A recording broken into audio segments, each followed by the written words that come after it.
maupun Alkitab elektronik, yaitu Perjanjian Baru Yohanes 14 ayat yang 6. Hitungan ketiga kita baca bersama-sama. 1, 2, 3. Kata Yesus kepadanya, Akulah jalan dan kebenaran dan hidup.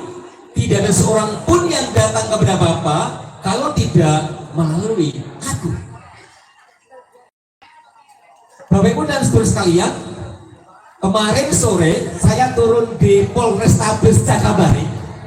Ya, di situ Pak Pendeta memberikan petunjuk sama saya bahwa nanti Pak Yusak nanti naik travel dari Palembang ke Cakanegara.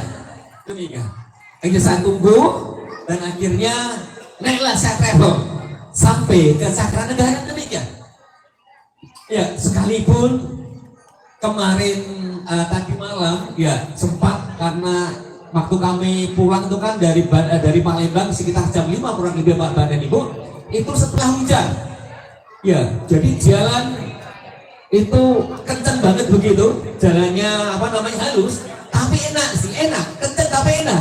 Tapi tidak terasa juga karena memang jalan licin, kepala saya sempat kejedut, ceker begitu. Jadi karena saya di pinggir kiri, yang sedikit bejat yang sebelah kiri, demikian. Tapi tidak mengurangi sukacita, dan saya bersyukur sekali bisa menikmati perjalanan tadi Pak. Saya ngobrol dengan Bapak Pendeta tempat ini dan juga teman-teman panitia. Saya bilang, mobilnya bagus-bagus ya, mobilnya bagus-bagus. Yang pertama saya dinaikkan mobil Innova, yang kedua saya dinaikkan mobil Toyota Rush, demikian. Saya bingung, saya tanya begini, kenapa tidak memakai mobil sedan? Kenapa tidak memakai mobil yang pendek, Sigra, Kalian atau sebagainya? Kenapa Toyota Rush? Kenapa Innova? Dan di sini juga ada Fortuner, betul Pak Pendeta ya? Kenapa begitu? Kenapa hanya mobil-mobil itu yang ada di tempat ini, yang dipakai juga secara khusus untuk travel? Kenapa nggak ada yang lain? Kenapa hanya mobil yang sasisnya tinggi? Pasti ada alasan mengapa memilih mobil-mobil tersebut. Apa dari bukan itu? Saya tanya kepada Bapak Pendeta, Pak Pendeta, saya mau tanya Pak Pendeta Isapan ini, perempuan di bumi ini sebegitu banyak Pak Pendeta? Banyak. Ya, pertanyaan saya, kenapa Pak Pendeta memilih mamanya Veo? Kenapa? Sasisnya tinggi. Mana? Sasisnya tinggi. Banyak loh Pak Pendeta perempuan-perempuan yang lain ya kan? Kok hanya milih mamanya Veo, kenapa? Hanya satu-satunya. Ada sesuatu yang memikat hatinya, betul nggak Bapak-Bapak? Nah, saya tanya Bapak-Bapak sebelah kanan saya nih, kenapa Bapak-Bapak kok cuma memilih ibunya anak-anak? Kenapa? Padahal perempuan banyak itu. Kenapa? Ya, sebelah kiri saya juga, Bapak-bapak ini kenapa kok milih ibunya anak-anak? Kenapa? Padahal perempuannya banyak. Gimana Pak? Tulang rusuk dititipkan Tuhan. Tulang rusuk ada kepepet Pak. Iya, pasti nggak ada kepepet. Amin ya. Siapapun kita, manakala kita menikah, kita putuskan hanya dengan dia, pasangan saya. Itu pasti ada alasan yang kuat, ada alasan yang tidak dapat digantikan dengan alasan yang lain. Ya, demikian juga tema hari ini yang panitia jemaat GKI Cakanegara pilih hanya Yesus. Kenapa kok hanya Yesus? Manakala saya merenungkan Bapak yang disini Tuhan, kenapa ya? Ada apa alasannya? Ya kalau kita lihat di dalam teks yang kita baca bersama-sama tadi, di situ Yesus mengatakan, siapa sih Yesus itu? Sehingga tema hari ini hanya Yesus. Pasti ada sesuatu yang menarik, ada sesuatu yang memikat jemaat di tempat ini, ada sesuatu yang tidak dapat tergantikan oleh jemaat di GKI Cakanegara ini tentang pribadi daripada Yesus. Coba kita lihat sama-sama ya. Ini kata Yesus, Akulah jalan dan kebenaran dan hidup. Yesus mengatakan, Akulah jalan dan kebenaran dan hidup. Tapi kasih Tuhan, kata jalan, hidup. Ya, kalau saya perhatikan di situ kata bentuknya itu adalah tunggal ataupun single demikian.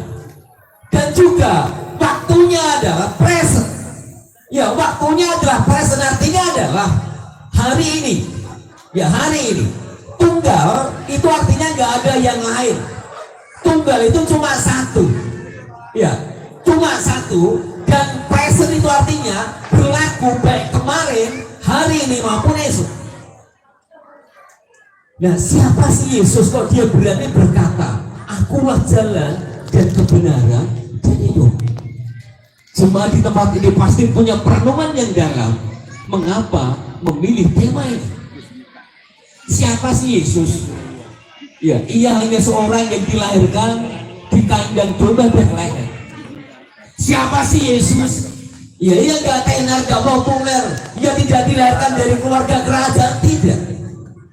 Dan Yesus di situ kita melihat ada Maria dan Yusuf sebagai orang tua mereka. Siapa Yesus? Ya, ia orang-orang yang dibesarkan di Nazaret dan sebagainya. Ia bukan dari golongan kerajaan, tetapi ia berani berkata bahwa akulah jalan dan kebenaran dan hidup. Siapa dia? Ya, kata jalan ini tidak ada yang lain. Kebenaran ini berbicara tentang sebuah standar kebenaran. Dan kehidupan ini bukan hanya berbicara tentang kehidupan di bumi ini, tapi kehidupan tentang dunia dan akhirat. Wow, pasti ini bukan pribadi yang biasa-biasa, sehingga ia berani berkata seperti itu, bahwa ialah jalan. Jalan juga berbicara tanpa penyelesaian masalah. Jalan itu berbicara tentang sebuah cara. Ya, manakala kita ada masalah, manakala kita menghadapi kebingungan, tentu kita pengen cara, kita pengen jalan. Jalan mana yang harus aku tempuh, jalan mana yang harus aku pilih supaya aku bisa keluar dari masalahku ini. Dan di situ Yesus mengatakan, ia adalah jalan.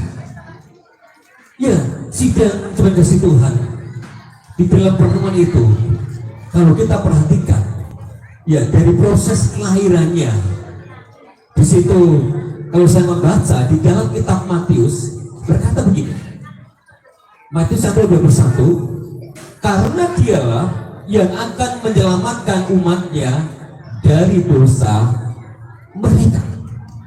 Yang pertama adalah Yesus berkata bahwa ia adalah jalan, kebenaran dan hidup. Ia bisa mengatakan hal demikian karena yang pertama, ia akan menyelamatkan umatnya dari dosa mereka. Manakala malaikat Gabriel bertemu dengan Yusuf dan Maria, ia berkata bahwa bayi yang akan dikandung oleh Maria itu, ia akan menyelamatkan umatnya dari dosa. Ya, menyelamatkan umatnya dari dosa. Siapa di bumi ini yang bisa menyelamatkan manusia dari dosa? Tentu tidak bisa. Tidak bisa. Ya. Hanya Tuhan saja yang bisa menyelamatkan umat manusia dari dosa. Yang kedua, Yohanes 1:3 berbunyi demikian. Yohanes 1:3, segala sesuatu dijadikan oleh Dia, dan tanpa Dia tidak ada sesuatu pun yang telah jadi dari segala yang telah dijadikan. Kita lihat di situ bahwa Yesus adalah yang sudah menjadikan alam semesta. Yesus yang sudah menjadikan kita sekalian. Yesus yang sudah dengan hikmatnya menjadikan Bapak, Ibu, Saudara, dan saya. Ya, kita yang hadir di tempat ini, kalau saya perhatikan, tidak ada yang wajahnya sama. Ada nggak Bapak Ibu? Coba kiri kanannya, wajahnya sama nggak? Beda. Ya, nggak ada yang sama. Sekalipun itu saudara kembar, pasti ada bedanya. Saya disuruh gambar 10 orang dengan wajah berbeda, sangat sulit sekali, nggak bisa saya. Tetapi ini, kita saja yang di sekumpulan kecil ini, itu pun kita berbeda-beda. Ya, ada yang rambutnya keriting ya, ada yang rambutnya lurus, ada yang hidungnya mancung, ada hidungnya mancung ke dalam, ada juga yang mana keluar juga ada. Dan juga yang jelas Bapak dan Ibu, sidik jari kita ini tidak ada yang sama. Sekalipun wajah kita mungkin mirip, tapi sidik jari tidak ada yang sama. Dan itu sekian miliar manusia yang ada di bumi. Wow, begitu hebatnya. Siapa yang menjadikan tadi? Yang mungkin mengatakan itu pun adalah Yesus. Itu pun adalah Yesus. Ya, manakala saya perjalanan dari Lampung sampai ke Palembang sampai ke tempat ini, waktu sebentar melihat Sungai Musi, di sekitar Sungai Musi itu di Mariana demikian, lalu masuk ke kebun-kebun, saya berpikir begini, wow, begitu indahnya ya Tuhan menciptakan alam semesta ini. Masuk ke kebun-kebun sawit, ternyata di dalamnya penuh dengan pribadi-pribadi yang hidup dengan damai. Di dalamnya penuh pribadi-pribadi hidup bergotong royong dan kebersamaan yang ada. Siapa yang menempatkan di sini? Pasti itu pun juga ada Tuhan. Ya, Tuhan yang menjadikan semuanya. Kalau kita perhatikan dari isi Tuhan, manakala kita menanam singkong, yang Bapak Ibu tanam apanya? Singkongnya atau daunnya atau batangnya? Batangnya. Bapak Ibu pernah berpikir enggak? Bapak Ibu menanam batang yang keluar singkong. Pernah berpikir enggak? Itu siapa yang membuat bisa terjadi seperti itu? Ya, kalau bukan pribadi yang punya alam semesta ini. Dan itu semua hal kecil itu pun juga adalah Tuhan yang menjadikannya. Ya, dalam kitab Wahyu 1:8 juga berkata, Aku adalah Alfa dan Omega, firman Tuhan Allah yang sudah ada dan yang akan datang, yang maha kuasa. Ya, aku adalah Alfa dan Omega. Alfa itu yang awal dan yang akhir, yang sudah ada dan yang akan datang, yang maha kuasa. Pribadi yang menjadi pusat tema dari Natal ini hanya Yesus. Ternyata mengandung makna. Ternyata jemaat di tempat ini merenungkan bahwa Yesus adalah satu pribadi yang menjadikan alam semesta ini, yang menjadikan kita sekalian, yang awal dan yang akhir, tetapi yang juga pribadi yang sanggup untuk menebus umat-umat manusia dari kejatuhan di dalam dosa. Jadi pribadi yang dirayakan pada hari ini adalah bukan pribadi yang biasa-biasa saja, tapi satu pribadi yang maha agung, satu pribadi yang maha besar. Sehingga sekalipun panitia sama jemaat tempat ini ya gotong royong, saya perhatikan dari tadi malam gotong royong sampai pagi Bapak dan Ibu. Apalagi waktu saya bangun pagi tadi pagi, di sini ada dua panitia, ya pengurus juga mungkin situ yang tidur di sini, demikian. Saya mau tanya, apakah takut karena panggungnya diambil orang gitu kan? Gak takut ya, gak takut panggung diambil orang, enggak, semuanya sini aman demikian. Atau takut hujan demikian, ya. Tapi saya yakin ini adalah sebuah pemaknaan dan perenungan, sebuah bentuk tanggung jawab bahwa Natal ini harus sukses. Kenapa? Yang kita rayakan bukan pribadi-pribadi yang biasa-biasa saja, tetapi pribadi yang luar biasa. Terima kasih Tuhan, pengorbanan jemaat semua di tempat ini, ya, untuk kesuksesan Natal ini itu tidak sia-sia. Amin Bapak Ibu, tidak sia-sia.